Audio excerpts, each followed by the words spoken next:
Thanks, Millie. Hello, everyone. I think in my entire journalistic career, I have interviewed Karan Johar more often than anybody else, and I'm not just talking about film stars. And he's probably one of my two favorite people in the film industry interview. I don't think it's difficult to guess who the second person is.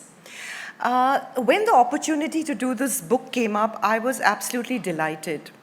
So I used to meet Karan for these very long, intense interview sessions.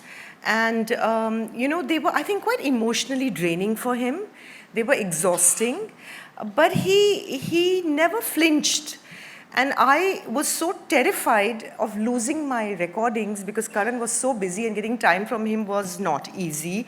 I used to make multiple backups so that if this, for some reason, went off, then I would have another one. Then if that went off, I would have another one. So I think I have about 5 Karan recordings all over my house of every interview I ever did. When I was finally transcribing and putting the book into shape, I was very careful, and I really wanted Karan's voice to come through.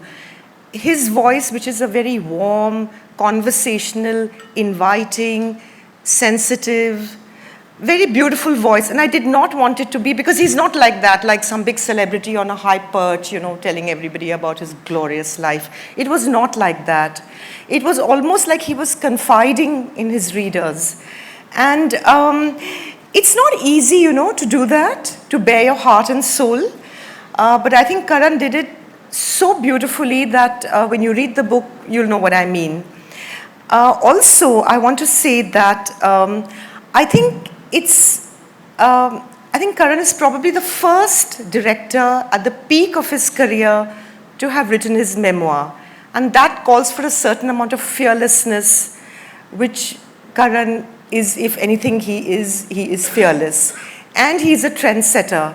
So I'm sure whether, it was earlier, if you look, whether he was doing his coffee show, whether it was, being a judge on reality TV, whether it was anything, he's done what he wanted to do.